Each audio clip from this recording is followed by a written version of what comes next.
আমার পাশে ডাক্তার বসা, কিন্তু কোন জানালা দিয়া আর দরজা দিয়া আজরাইলে ডুইকা রুহুটার সার্জারি করছে গো। একটা মানুষও টের পায় নাই, কথা বলেন ঠিক কিনা? কষ্টের ভাগ কেউ নিব? অনেক মানুষ যখন ইন্তিকাল করে জিহ্বার মধ্যে কামড় মারে, চোখ দুইটা উল্টাইয়া দেয়, পায়খানা পেশাব কইরা ভাসাইয়া দেয়। আবার কিছু কিছু মানুষ দেখবেন সারাদিন এর খেতে বুড়ো ক্ষেতের মধ্যে পড়ে থাকে, চেহারাটা একদম রোদ্রে পুইরা কালো, কিন্তু যখন আসরের নামাজের আজানটা বিলের মধ্যে দেয়, গড়ের পানি দিয়া উজু কইরা কমরের গামছাটা লাইলের মধ্যে বিছাইয়া আসরের নামাজটা আদায় কইরা ফেলাই। ভাত না খাইয়া থাকতে পারে, এক ওয়াক্ত নামাজ ছুটতে গেলে থাকতে পারে না রে। ও আমার যুবকের দল, এই কালো মানুষটা যখন মারা যায় দেখবেন তার চেহারাটা নুরানি নুরানি ভাব দেখা যায়, ঠিক না বলে? যার কপালটা ঘামে তার নসিব বড় ভালো, যার চেহারাটা নুরানি নুরানি দেখা যায় তার মরণটা বড় ভালো আলামত। আর আমার নবী, আপনার নবী বলেন, ইমানদার যদি হতে পারো, তোমার ঘরের দরজার মধ্যে আজরাইলে আসবে, আইসা তোমার সালাম দিব, ঘরে ঢোকার অনুমতি চাইব, মাথার পারে যায়া বসবে, আজরাইলের আঙ্গুলটার চিরুনি বানাইয়া তোমার মাথার চুলের মধ্যে আশ্রাইতে থাকবে। যখন তোমার মাঝে একটা ঘুম ঘুম ভাব আসবে, ওই মুহূর্তে তোমার কানের কাছে আজরাইলে মুখ লাগায় কইব, হায়াতের মালিক কে? আল্লাহ রাব্বুল আলামিন কোরআনে বলেছেন, মিনহা খালাকনাকুম ওয়া ফিহা নুঈদুকুম ওয়া মিনহা নুখরিজুকুম তারাতান উখরা। এই মাটিতে আমাকে দাফন করা হবে। এই ঘরটা কি আসল ঘর না নকল ঘর? এই কি ঘর? হ্যাঁ, নকল ঘর। আরে মানুষ যায়া দেওয়া স্নান নেই তার হালে হামরাই দোকনা নিয়ে আর আমন লাগতো না। হ্যাঁ, এখন সবাই কন আসল ঘরের নাম কি? কথা কন না কেন? কবর কাহার জন্য জান্নাতের বাগান, আবার কাহার জন্য জাহান্নামের গর্ত। পয়রা দেখেন, রাসূল বলছেন, আমি যখন মেরাজে গিয়েছি আমি দেখিনি সবচাইতে কঠিন আযাব হলো কবরের আযাব। ওসমান যুন্নুরাইন রাদিয়াল্লাহু তাআলা আনহু সব জায়গায় গেলে আনন্দিত থাকতেন, একটা জায়গায় গেলে চোখের পানি ফেলে কান্না করতেন, সেই জায়গাটার নাম হলো কবর। আর আমার রাসূল বলছেন, কবর হলো আখিরাতের প্রথম মঞ্জিল। এই কবর যার ভালো হবে, হাসরের মাঠ তার ভালো হয়ে যাবে। তাহলে এই কবরে যাওয়ার আগে আমার রবের সন্ধান দরকার আছে না নাই? কবরে যাওয়ার আগে রাসূল পাককে চেনার দরকার আছে না নাই? মাটির উপরে থাইকা হারাম খাইয়া, মাটির উপরে থাইকা সুদ খাইয়া, মাটির উপরে থাইকা ঘুষ খাইয়া মাটির নিচে যাইয়া জান্নাতের বাগান পাওয়া যাবে না। কথা কোন ঠিক কিনা? ওই জান্নাতের বাগান পেতে গেলে দুনিয়ায় থাকা অবস্থায় আমার রবকে সন্তুষ্ট করতে হবে। কথা বলেন ঠিক কিনা? রব সন্তুষ্ট হয় জিকিরের মাধ্যমে, রব সন্তুষ্টি হয় মহব্বতের মাধ্যমে, রব সন্তুষ্টি হয় ইবাদতের মাধ্যমে। চিৎকার মেরে কোন সুবহানাল্লাহ। এই জন্য আমার যুবক ভাইয়েরা, আমি আলোচনায় ঢুকে গেলাম। আমার আল্লাহ রাব্বুল আলামিন আমাদেরকে দুনিয়ার মধ্যে পাঠাইছেন, টেন্ডারবাজি করার জন্য পাঠাই নাই, রাহাজানির জন্য পাঠাই নাই। আমি সামাজিক ওয়াজ করতেছি, আপনাদের সামনে বাড়িতে নিয়ে যান। আল্লাহ রাব্বুল আলামিন কোরআনের মধ্যে বলে দিয়েছেন, ওয়া মা খালাকতুল জিন্না ওয়াল ইনসা ইল্লা লিয়াবুদুন। আল্লাহ রাব্বুল আলামিন বলেন, আমি মানুষ এবং জিন জাতিকে সৃষ্টি করেছি একমাত্র আমি আল্লাহর গোলামি করার জন্যে। এই জন্য আমার নবী আপনার নবী রাহমাতুল লিল আলামিন বলেন, মানুষ যখন মৃত্যুর ঘাটের মধ্যে শুয়ে যায় ওই সময়ে পাশে মা বসা থাকে। দেখেন আমাদের এলাকায় যখন মানুষ মারা যায় দেখবেন মৃত্যুর সময় পাশে মা বসা থাকে, বাবা বসা থাকে, আপনজন সব বসা থাকে, কিন্তু ছোট্ট ঘরের ভিতরে কোন সময় কোন ফাঁকে আজরাইল আইসা রুহটারে নিয়ে যায়, একটা ঘরের মানুষও টের পাই না। কথা কোন ঠিক কিনা? এই জন্য আমি আজ থেকে প্রায় 18 বছর আগে এই শানটা গাইতাম। অনেকে আমার বলছে আমি গানাদার গানাদার, এখন বুঝালো কিতা গাইছি। রংমহলে থাকবারে বন্ধু পালঙ্কে শুইয়া, কোন রাত্রে 12টার পরে যদি কিতা গাইতাছি। এখন তো মন উড়ো উড়ো লাগে, গরম, এমাদা দুনিয়া দেখা যায়, এমাদা আসমান দেখা যায়, জমিন দেখা যায়, সারা দুনিয়া দেখা যায়। হ্যাঁ আমার দেখা জানি। হ্যাঁ এখন দেখেন আমি কি হুজুর চারা গেলেন।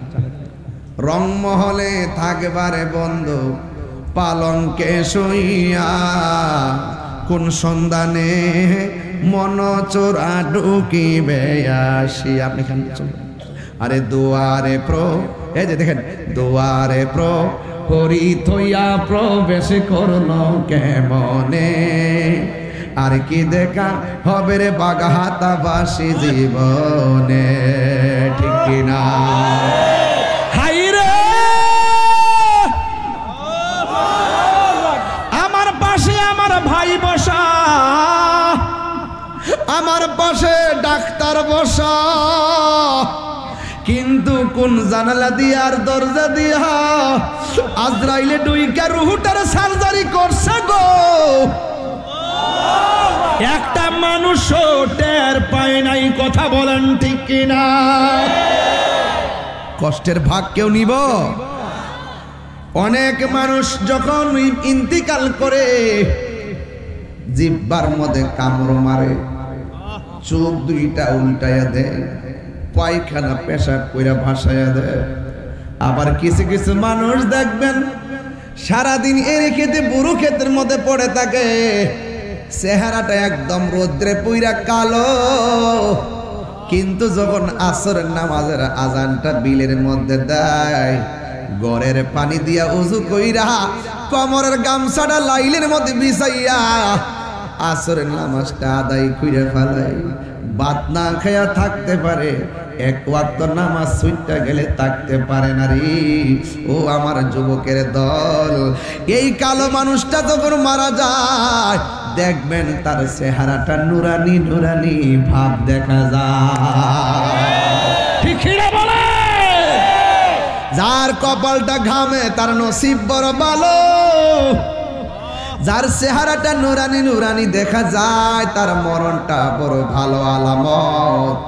আর আমার নবী আপনার নবী বলেন, ইমানদার যদি হতে পারো তোমার ঘরের দরজার মধ্যে আজরাইলে আসবে, আইসা তোমার সালাম দিব, ঘরে ঢোকার অনুমতি চাইব, মাথার পারে যায়া বসবে, আজরাইলের আঙ্গুলটার চিরুনি বানাইয়া তোমার মাথার চুলের মধ্যে আশ্রাইতে থাকবে। যখন তোমার মাঝে একটা ঘুম ঘুম বাসবে, ওই মুহূর্তে তোমার কানের কাছে আজরাইলে মুখ লাগাই কইব, এ আল্লাহর বান্দা তোমার রুহটারে সার্জারি হয়ে যাবে। ইমানদার বলবে, আজরাইল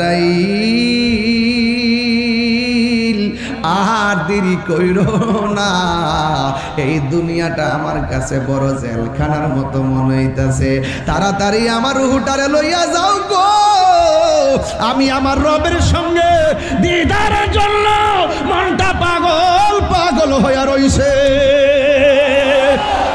আল্লাহু আকবার।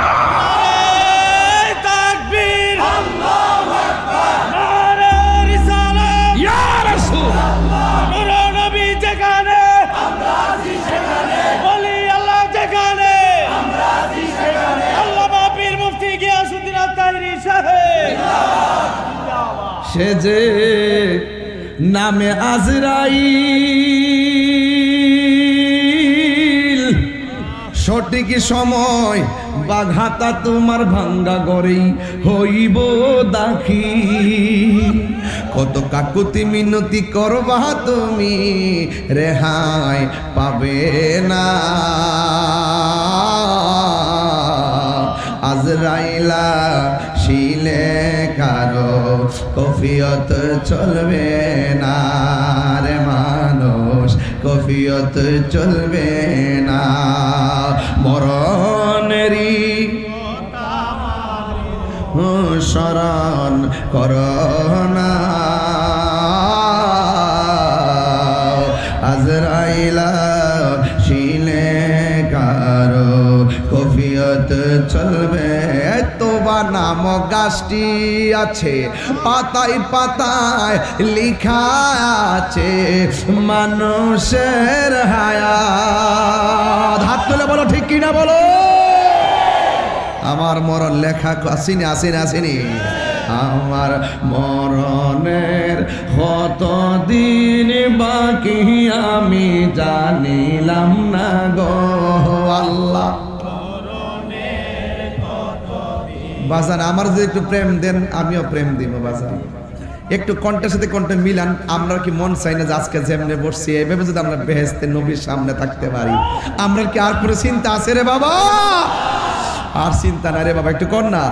আমার মরণের কত দিন বাকি আমি জানিলাম না গো আল্লাহ। এনে বাকি আমার মরণের আমি জানিলাম না গো আল্লাহ। মরণের কত দিন বাকি আর আজরাইল আসিলে কোন হস্তে দিবা দরি। আজরাইল আসিয়া যখন হস্তে দিবা দরি, তখন আমার মনা ভাই হরবালু কালু কি আমি জানিলাম না গো আল্লাহ। মরণের আমার মরণের কত দিন বাকি আমি জানি ও আল্লাহ। মরণের কত দিন বাকি আর 40 দিনের আগে বাইরে মৌতের নিশানি। 40 দিনের আগে বাইরে মৌতের নিশানি। যে জায়গা যার মরণ লেখা সেই জায়গা সে মরে আমি জানিলাম না গো আল্লাহ। মরণের কত দিন বাকি আমার মরণের জানিলাম না গো আল্লাহ। মরণের কত দিন বাকি আমার মরণের কত দিন বাকি আমি জানিলাম না গো আল্লাহ। আল্লাহ দিন বাকি একটা জবান বন্ধ রাখবেন না। আমরার মরণটা রমজান হোক আমরা চাই কি চাই না?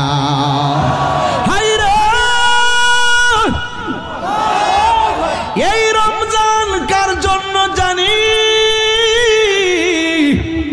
জীবনের শেষ রমজান হইতে পারে কি পারে না?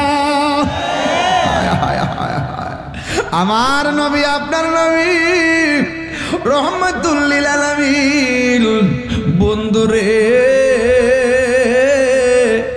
ওই বলতেছে নাজরাইল বলবে তোমার রূহটা কবজ করতে চাই। এবার ইমানদারের রূহটা কবজ করার সময় যখন হাত দিব আমার আল্লাহ বলে ও ফেরেশতা একটা সুগন্ধির বোতল হাতে নে আর একটা সাদা কাপড় হাতে নে।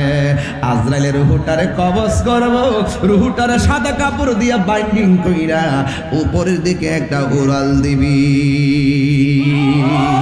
আর জোরে জোরে কন্যা আল্লাহু আকবার। ওই প্রেমিকের নজর যতটুকু যাই ঠিক কতটুকু দূরে ফেরেশতাটা দাঁড়ায়া থাকবো। আজরাইলের রূহটা কবজ করবো রে বাবা। একটা গ্লাসের মধ্যে যতটুকু পানি আছে পানির শেষের যেই ফুটাটা চড়ে এমন ভাবে দেহ থেকে রূহটা ঠুস কইরা চলে যাবে। মার স্তন থেকে সন্তান দুধ পান কইরা ঘুমাইয়া গেলে যেমন টের পায় না, ইমানদার মৃত্যুর সময় যাররা পরিমাণ কোনো টের পাবে না। আল্লাহু আকবার বলেন। একেবারে পিপিলিকার কামড়ের মতো চাইতে আরো কম, একদম হালকা একটা টাচ। সুবহানাল্লাহ। এবার ওই আজরাইল রূহ কবজ করার পর ওই ফেরেশতা হাতের মধ্যে কাপড় নিয়ে ইমানদারের রূহটারে বাইন্ডিং করে আসমানে উড়াল দিব। প্রথম আকাশের ফেরেশতা বলবে, ও ফেরেশতা এত সুগন্ধি কোথায় থেকে আসতেছে? ইমান ওই ফেরেশতা বলবে, এটা ইমানদারের রূহ নিয়ে যাচ্ছি। এই কথা বলার পরে প্রথম আকাশের ফেরেশতা সালাম দিব, দ্বিতীয় আসমানের ফেরেশতা সালাম দিব, তৃতীয় আসমানের ফেরেশতা সালাম দিব, চতুর্থ আসমানের ফেরেশতা সালাম দিব, পঞ্চম আসমানের ফেরেশতা সালাম দিব, ষষ্ঠ আসমানের ফেরেশতা সালাম দিব, সপ্তম আসমানের ফেরেশতা সালাম দিব। একটা আসমান একটার সঙ্গে কিন্তু লাগানো না। আমার আল্লাহ রাব্বুল আলামিন বলছেন, আল্লাযী খালাকাস সাবআ সামাওয়াতিন তিবাকা। একটা আসমান আর একটা আসমান থাকে থাকে আল্লাহ বানাইছে। একটা আসমান থেকে আর একটা আসমানে যাইতে 500 বছরের রাস্তা। ওয়ালাকাদ যায়্যানা সামাআদ দুনিয়া বিমাসাবিহ। ওইদিকে গেলাম না, একটা পর্দা টানাইছেন মিয়া, কতগুলো পাশের ব্যবস্থা করছেন, কিন্তু আমার আল্লাহ এত বড় আসমান বানাইছে একটা খুঁটিরও ব্যবহার করে না। ওয়াজ বুঝেননি আপনারা ইনশাআল্লাহ? 7 আসমানের ফেরেশতা ইমানদারের রূহটার সেলর দেয়। ও যুবক ভাইরা আমার, ইয়া আইয়াতুহান নাফসুল মুতমাইন্না ইরজিই ইলা রাব্বিকি রাদিয়াতাম মারদিয়া ফাদখুলি ফি ইবাদি ওয়াদখুলি জান্নাতি। সপ্তম আসমানটা যখন পাড়ি দিবে, আল্লাহ বলবে, ও ফেরেশতারা আর সামনে যাইস না রে, আমি আল্লাহ প্রেমিকের রূহটা রাখার জন্য একটা বাড়ি বানাইছি। জোরে কোনা কি বানাইছে? ওই বাড়িটা কি? ওই বাড়িটার নাম হলো ইল্লিন। ওই দিক দিয়া দেখেন আল্লাহ রূহটারে জান্নাতের কাপড় দিয়া বাইন্ডিং করে নিয়ে গেছে। আর বাগহাতার মানিক মিয়ার বডিটারে বাইন্ডিং করার জন্য বানিয়া চং গেছে সাদা কাপড় কেনার জন্য, আতর আনার জন্য, লুবান আনার জন্য, সুরমা আনার জন্য, কসকো সাবান কেনার জন্য গেছে। আমি ওই দিন হিসাব করে দেখলাম সব মিলাইয়া আমার শেষের ড্রেসটার মূল্য হইল মাত্র 1100 টাকা। 1100 আর কম, সব মিলাই 1100। কাফনের কাপড় পুরুষের কয়টা? 3টা, মহিলাদের 5টা। এই কাপড় কেনার জন্য যাই। খেয়াল করেন ভাই, খেয়াল করেন। আমার বাপের আনুষ্ঠানিকতা যেটা হয়েছিল ঠিক এটা আমার আনুষ্ঠানিকতা হবে। আমার বাপ ইন্তেকাল করার সময় যেমন করে মাইকিং করছি, যেমন করে কাপড় আনছি, বড়ই পাতার গরম জল করছি, কসকো সাবান আনছি, খিলেল ডিলেল আনছি, মসজিদ থেকে খাট আনছি, পালঙ্গে তুইল্লা জানাজার মাঠে নিছি, মাটির দিকে কবর গিয়ে শোয়াই দিয়েছি, মাটি দিয়ে চলে এসেছি। এটা আমার জন্য অপেক্ষা করতেছে। কথা কোন ঠিক না বেঠিক? ওয়াজ না বুঝলার কিছু করার নাই। একবার বলছি, নিজের আগে চিনেন, নিজের আগে চিনেন। কেহ লইব আতর লোবান, কেহ লইবে ঝোল, কেহ লইব বরই পাতার নয়ন জলে বুক ভাসে রে, কান্দে হায় হায় রে সবাই, হায় হায় রে। হায় হায় হায় চলে যাচ্ছে কবরে, কেউ যাবে না। আমার সুন্দর গ্রাম ওই গোসলখানায় নিয়ে যাবে, নতুন কাপড় টানবে। আমার পাঞ্জাবির মধ্যে পকেট আছে, কিন্তু আমার শেষ বিদায়ের ড্রেসের মধ্যে কোনো পকেট নাই। আমার পাঞ্জাবির কাপড়ের মধ্যে সেলাই আছে, শেষ কাপড়টার মধ্যে কোনো সেলাই নাই। এই দুনিয়ার মধ্যে একটা মানুষ দেখেন মারা যাওয়ার পর, কেন মুসলমান ধর্মটা সেরা ধর্ম। দেখবেন অন্যান্য ধর্মের মানুষগুলা যে শেষ বিদায় দিয়ে বড় কঠিন লাগে, আর আমার মুসলমানরা যখন মারা যায় কত মায়া। ঘরের মধ্যে আমার সুন্দর করে শোয়াইয়া উপরে একটা চাদর দিয়া রাখে, শাহাদাত পইরা পইরা মানুষে দেখায়, হাতের মধ্যে দইরাকে আস্তে আস্তে ধর, আস্তে আস্তে নামা। ওই গোসলখানার মধ্যে চতুর্পাশে একটা কাপড় টানায়, কাপড় টানায় ভিতরে লাশটারে ঢুকায়, বড়ই পাতার গরম জল দিয়া তারে গোসলটা দেওয়ায়। আমি প্রায় মাহফিলের মধ্যে বলেছি, এই দেশের মধ্যে আম পাতা, জাম পাতা, বড়ই পাতা আছে, কোনো পাতা দিয়া তারে শেষ গোসলটা দেয় না। বড়ই পাতা দিয়া কেন জল গোসলটা গরম করা হয়। এই দুনিয়ার মধ্যে অনেক রঙের কাপড় আছে, লাল কাপড়, নীল কাপড়, হলুদ কাপড়, কোন কাপড় শেষ বিদায়ের কাপড় হয় না। সাদা কাফন দিয়া কেন কাফনটা পরানো হয়, এই কথা দিয়ে আমরা বলতে সময় পাই না। এ আমার বাবারে,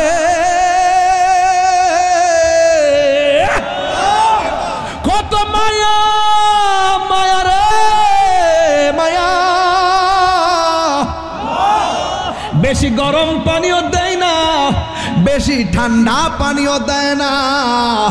এই ওয়াজগুলো আমি বারবার করে আপনাদেরকে বুঝাইবার লাইগা। একটা মানুষ মারা গেলে কত সুন্দর করে তার শরীরে পানি ডালে, কত সুন্দর করে তারে পানি দেয়, কত সুন্দর করে ওযু করা, কত সুন্দর করে খিলেল করা। মানুষ মারা গেলে ওই পানি দেওয়ার সময় শরীর থাকবেন, পেটের মধ্যে চাপ দিবেন। আমি যখন কোনো লাশ দোয়াইতে যাই, পেটের মধ্যে চাপ দিয়ে তারে বসাই, বসাইয়া চাপ দিলে যখন পায়খানাটা বের হয়, আমি টিস্যু দিয়ে এটা পরিষ্কার করে দেই। আজকে মানুষগুলা ঘৃণা করে, ঘৃণা করেন কেন? মানুষ মারা গেলে পেটের মধ্যে চাপ দিয়া যদি মলমূত্র বের হয়, নিজের হাত দিয়া পরিষ্কার কইরা দিবেন। এ কেন কইরা দিবেন জানেন নি? একদিন আপনি যখন মারা যাবেন, আল্লাহ না করে যদি আপনারও এমন হয়, আরেকজন মানুষ ভালোবাসার সঙ্গে আপনারে পরিষ্কার করে দিবে। কথা বলেন ঠিক কিনা? আপনি যদি কাহারও জানাজায় দৌড়ায়া যান, একদিন আপনি দুনিয়া থেকে চলে যাওয়ার পর মানুষ আপনার জানাজায় দৌড়ায় আসবে রে। এই জন্য কত মায়া কইরা গোসলটা করায়, কত সুন্দর করে কাফনের কাপড়টা পরাইয়া মসজিদের খাট একখানা আছে বারান্দাত ফালাইয়া রাখে। এই খাটের কথা আমরা দি কেউ মনে লয় না। নামাজের মধ্যে গেলে খাটের দিকে তাকাইয়া তো চোখের পানি আসার কথা। ও মসজিদের খাট, না জানি রে কোন দিন আমি তোর উপরে ওইটা আসল বাড়িতে যাই। মসজিদের ওই পালকি খানা আসবে সবার কাছে, সবার জানা। মসজিদের ওই পালকি খানা আসবে সবার কাছে, সবার জানা। বড়ই পাতার গরম জলে, বড়ই পাতার গরম জলে শেষ গোসল দিবে সব জনা। গোসল শেষে সাদা কাফনে চির বিদায় দিবে সব জনা। গোসল শেষে সাদা কাফনে চির বিদায় দিবে সব জনা। কবরে রাজা এত কঠিন সইতে আমি পারব না। ও গো দয়াময় হে রহিম, ভগ দয়াময় চাই যে তোমারি করুণা। মৃত্যুর যন্ত্রণা এত কঠিন সইতে আমি পারিব না। আধার কবরে আলো জেলে, সাপ বিচ্ছু সব দূরে ঠেলে। আধার কবরে আলো জেলে, সাপ বিচ্ছু সব দূরে ঠেলে। বেহেশত হতে আমার লাগি করে দিও ফুলের বিছানা। দুইটা হাত তুলে আমার মতন। কবরে রাজা এত কঠিন সইতে আমি পারিব না। মৃত্যুর যন্ত্রণা এত কঠিন সইতে আমি পারিব না। কনা আমি। ও আমার বন্ধু, বন্ধু রে বন্ধু, হাই রে। আরে বাবা খাটের মধ্যে শুয়াইয়া কাদের মধ্যে লইয়া যখন রওনা দিব, রুহটা চিৎকার পাইরা কি কইব জানেন? কেমনে রে আমার এত তাড়াতাড়ি বিদায় দিতাছ? তোদের কি দয়া নাই? তোদের কি মায়া নাই? আর ইমানদার যদি হয়, ইমানদার বলবে ও আমার আপনজন আর দেরি কইরো না। তাড়াতাড়ি আমারে বিদায় দিয়ে দাও। আল্লাহু আকবার। পার্থক্য আছে না নাই? জানাজার ময়দানে যাওয়ার পরে সম্মানিত মুসলিম কেরাম, এদিকে যা, এদিকে যা, নাহলে বসো, নিচে বসো, নিচে বসো। অনেক মুরব্বীরা দেখতেছে না তোমার, ওই বসো, বসো, সবাই বসো, মাটিতে বসো, বসো, মাটিতে বসো। অনেক মুরব্বীরা দেখতে পারতেছে না, এই বসো। আপনি বসেন না কেন? এতবার বলতে হয় বাবা? বসুন প্লিজ। আল্লাহু আকবার কোন? দুঃখ লাগতেছে, কষ্ট লাগতেছে আপনারা? এগুলো দরকার আছে কিনা? এই ওয়াজের দরকার আছে কিনা? কি ঠিক আছে কথা বলা? আর কি কইতাম? সর্বন্ত রমজান মাসের সামনে এবার মানুষ হইয়া ঢুকেন আর এতে কাপ করেন লাস্টে 10 দিন, মরার আগে একটু মরেন, মরার আগে এটা একটু পরে কমো, এটি পরে কমো। জানাজার মাঠে যাওয়ার পর কি তাকো? সম্মানিত মুসল্লিন কেরাম, আজকে যিনি মাইয়েত হইয়া খাটের মধ্যে শায়িত, তিনি আমার বাবা লাগে, আমার মা অথবা আমার ভাই। আমার ভাই দীর্ঘদিন আপনাদের সঙ্গে চলাফেরা করছে, চলাফেরা করতে যায় যদি কোনো ভুল বিয়াদবি করে থাকে আল্লাহর হস্তে আপনারা মাফ করে দিবেন। তাহলে আপনারা কোন যে আল্লাহ মাফ করুক, আমরা মাফ করি। কন্নি কন্নি কন্যা। আর যদি কোনো লেনা দেনা থাকে, ফানা থাকেন, আমরা আসি ইনশাল্লাহ, আমাদের সাথে যোগাযোগ করবেন, আমরা ইনশাল্লাহ দিয়া দিব। আর তিনিও চলাফেরা করছে, যদি আপনাদের কাছে কার কাছে পায় তাহলে আপনারা যোগাযোগ করে ইনশাল্লাহ দিয়েন। এদের তো আর কিছু কর। আর নামাজের পরে মানিক মেয়ের গরু চাইলা ডাইল ভাত আয়োজন করছে, দুর্দান্ত যারা আইছেন চাইলে খাইয়ে যাইবেন। জানাজার নামাজটা পড়ার পরে দেখবেন 3 ভাগের 2 ভাগ নাই। এরা এত ব্যস্ত, মায়ের থেকে দোয়াটা করবো এই সুযোগ বেড়া পান। বুঝুন না আপনি মানুষটা গুদ্দুরার ফাঁসে থাকবো, মইরা দেখেন না, মইরা দেখেন না। নামটা ওই যে কয় না যে মোবাইল নাম্বার সেভ আছে না, জীবনে অনেক ফোন দিছে না, মরা যাওয়ার পরে জীবনে নাম্বারটার চার্জ দিয়ে দেখতো না, নাম্বারটাও দেখতো না। আর আমাদের খবর লইব দূরের কথা, নাম্বারটাও দেখতো না। কথা কোন ঠিক কিনা? এজন্য আমি বলতেছি কোনো জানেননি, আমি বলতেছি যে মরার পরে ঠেঙ্গ হয়ে গেলে আরেকবার আমরা পক্ষ থেকে মাফ চাইবো নাকি? এটা দরকার নাই। আজকে আমরা একজন আরেকজনের কাছে মাফটা চাইলাই, রাজি আছেননি? হারিয়ে যাব একদিন আমি, রবনায় ভুবন চির। এই গজলে বইটা নিয়ে যায় না, অনেক গজলে বই আছে, 50 টাকা দিয়ে নিয়ে যায় না। আমার এক মুরিদ নিয়ে আসছে। হারিয়ে যাব দিবে মোরে খবর, তোমরা আমায় যাবে ভুলে, রাখিবে না জানে কোনো খবর। বাসে বাগানে, হাত তুলে না, বাসে বাগানে বা গোরস্থানে হয়তো দিবে মোরে খবর। কথা কি সঠিক? কথা কি সঠিক? বাসে হাত নামান, বাসে বাগানে বা গোরস্থানে হয়তো দিবে মোরে খবর, তোমরা আমায় যাবে ভুলে, রাখবে না জানে কোনো খবর।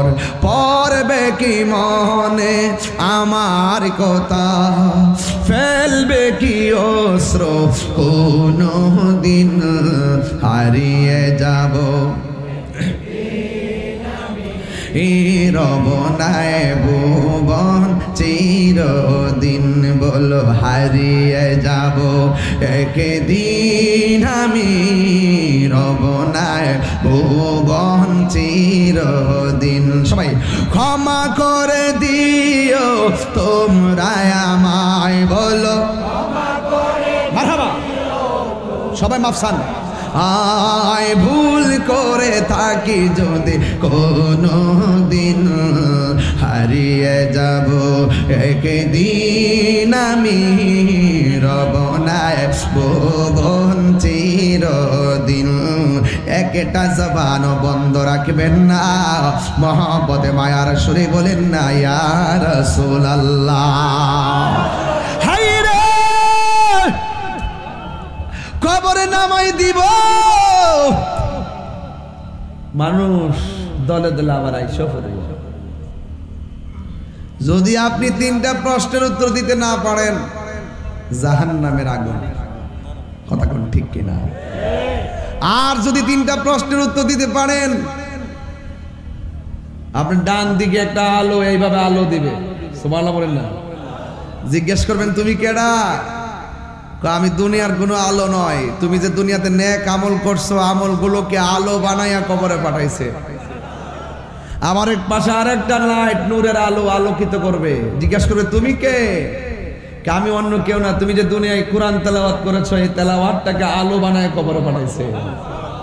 শুধুমাত্র তাই নয়, নিচে একটা জান্নাতের গালিচা বিছাইয়া দিবে। এরপর গালিচার মধ্যে এসে ঘুমাইয়া যাবে। আল্লাহ আকবার কর না কেন? আমার রাসূল বলেন, আমি মেরাজে গিয়েছি, দেখেছি সবচাইতে বেশি আযাব হলো কবরের আযাব। আর বেনামাজির জন্য 3টা আযাব সবচাইতে ভয়ঙ্কর। বেনামাজির জন্য 1 নম্বর আযাব হলো ডান পাশের মাটিগুলো এক প্রান্তে যাবে, বাম পাশের মাটিগুলো আরেক প্রান্তে যাবে। 2 পাশের মাটি আপনাকে এমন জোরে চাপা দিবে, হাড্ডিগুলো গুঁড়া বানায় ফেলবে। আর আপনি কি বলবেন জানেন? আল্লাহ, আর সহ্য হয় না, নামাজ না পড়লে যদি এতই কষ্ট হবে তাইলে আমরা কখনো নামাজ ছাড়তাম না, আবার দুনিয়াতে পাঠাও, আমরা নামাজ পড়বো। আল্লাহ বলেন না, মৃত্যুর পরে জীবন দেওয়ার পর আর মৃত্যু নাই। এমন ভাবে আযাব। আওয়াজ আপনি যদি কান থাকতো এই আজকের ভাগহাতা গুরুস্থানে গিয়ে দেখতেন কেমনে কানতেছে, বলতেছে আল্লাহর পারি না, আমাদেরকে বাঁচাও। রাসূল বলেন বেনামাজির কবরের ভয়ঙ্কর আযাব হলো 2 পাশের মাটি তোমাকে চাপা দিবে। আরেকটি আযাব হলো আপনার কবরের ভিতরে সর্পবিচ্ছু ঢুকিয়ে দেওয়া হবে। আরেকটি আযাব হলো আপনার কবরের ভিতরে জাহান্নামের আগুনের হাওয়া দেওয়া হবে, আপনি সহ্য করতে পারবেন না। এমন একটা ফেরেশতা কবরে দিবে, যেই ফেরেশতা চোখে দেখে না, কানে শুনে না, তার হাতে থাকবে হাতুড়ি, এটা দিয়ে ইচ্ছা মতে পিঠাবে কবরের ভিতরে, আপনি সহ্য করতে পারবেন না। দুনিয়ার ঘরে আগুন লাগলে পাশের বাড়ির মানুষ আগুন নিভায়, আপনার কবরে যদি আগুন লাগে কেউ নিভাইবার নাই। কথা বলেন ঠিক না বেঠিক? এই কবরে কতদিন পড়ে থাকবেন হিসাব আছে। আজ থেকে প্রায় ১৫০০ বছর আগে যারা মারা গেছে, এরা যেই কবরের ভিতরে আছে, আজকে যদি আমি মারা যাই, কিয়ামত কখন হবে না হবে সেদিন পর্যন্ত আমাকেও এই কবরে থাকতে হবে। আল্লাহ বলছেন ওয়া ফিহা নুঈদুকুম, এই ঘরে তোমাকে রাখা হবে, এবং ওয়া মিনহা নুখরিজুকুম তারাতান উখরা। আল্লাহ রাব্বুল আলামিন বলতেছেন এই কবর থেকে তোমাকে একটা ময়দানে উঠানো হবে, যেই ময়দানে ওঠার সময় তোমার গায়ের মধ্যে কোনো কাপড় থাকবে না। ওই ময়দানটার নাম হলো হাসরের ময়দান। কথা কোন ঠিক কিনা? তো যার কবর ভালো হবে তার হাসর ভালো হবে। যে কবর দরা খাবে সে হাসরেও দরা খাবে। হাসরে ওঠার পরে মানুষ আদ্বিকাত উপরে সূর্য থাকবে, মানুষ শুধুমাত্র নাফসি না, এদিকে তাকান, মানুষ শুধুমাত্র নাফসি নাফসি বলে কাঁদবে। এই পৃথিবীর কত বন্ধু বান্ধব একজনের সঙ্গে আরেকজন কত সুন্দর বসে আছেন, হাসরের মাঠটা এমন হবে না, যার যার চিন্তায় সে বলবে ইয়া নাফসি ইয়া নাফসি ইয়া নাফসি। কেউ কাউকে উপকার করবে না সেদিন, কাহারও কাছ থেকে কোনো বিনিময় গ্রহণ করা হবে না। এমনভাবে নাচবে, এমনভাবে নাচবে। আর ওই কঠিন মুসিবতে আল্লাহ রাব্বুল আলামিন সর্বপ্রথম যেই ইবাদতের হিসাব নেবে, সেই ইবাদতটা হলো নামাজ। জোরে কোন না সুবহানাল্লাহ। তাহলে কবরের ভিতরে বেনামাজের শাস্তি, আবার হাসরও ধরবে নামাজ নিয়ে। এই জন্য আপনারা বলেন এই নামাজ আমরা চাই কি চাই না? আরো বড় করে বলেন না, চাই কি চাই না? শুধুমাত্র আপনি ওয়াজে আসলেন চলে গেলেন চলবে না, নামাজও লাগবে। আল্লাহর হাবিব সাল্লাল্লাহু আলাইহি সাল্লাম বলেন হাসরের মাঠে তো বিভীষিকাময় হবে। 7 প্রকার মানুষকে আল্লাহ পাক আরশে আজিমের নিচে ছায়া দিবেন। কয় প্রকার? 7 প্রকার মানুষকে আল্লাহ পাক আরশে আজিমের নিচে ছায়া দিবেন। এর মধ্যে 1 প্রকার হলো যারা ন্যায় বিচারক, যারা সমাজের মধ্যে ন্যায় বিচার করেন। আপনাকে যদি সমাজের সর্দার হিসেবে সবাই মানে, আপনি কখনো ঘুষ খাবেন না। ঘুষ না খাইয়া নির্ভেজালভাবে আপনি ফয়সালা দিবেন। আল্লাহ পাক হাসরের মাঠে আপনার মাথার উপরে আরশের ছায়া দিয়ে দিবেন। আর একটু বড় করে এখন আল্লাহু আকবার। এখন উচিত কথা বললে অনেকে রাগ করব, রাগ করলে আমার কিছু করার নাই। আমার দেশে দেখবেন কিছু কিছু মাওলানারা, তারা ডলার খায়া কালার পাল্টায়, তারা টাকা খায়া ইমান বিক্রি করে ফেলায়, টাকা খায়া ফতুয়া গোড়াইলায়, হক কথা কয় না। কথা কন ঠিক কিনা? ঠিক এমনভাবে সর্দারের মধ্যে এমন কিছু সর্দার আছে দেখবেন, টাকা খায়া দরবার গোড়াইলা, বড় লোকের পক্ষে রায় দেয়, গরিবের ঠকাই দেয়। এমন কিছু লোক সমাজে আছে না নাই? এদের অবস্থা ভয়াবহ হবে। যদি আপনি ন্যায় বিচার করতে পারেন, আল্লাহ পাক আপনার মাথার উপরে আরশের ছায়া দিবেন। 2 নম্বর হলো যারা দানশীল ব্যক্তি। আমি শুনছি এখানে একটা মাদ্রাসা আছে, আসেনি? ইয়া কই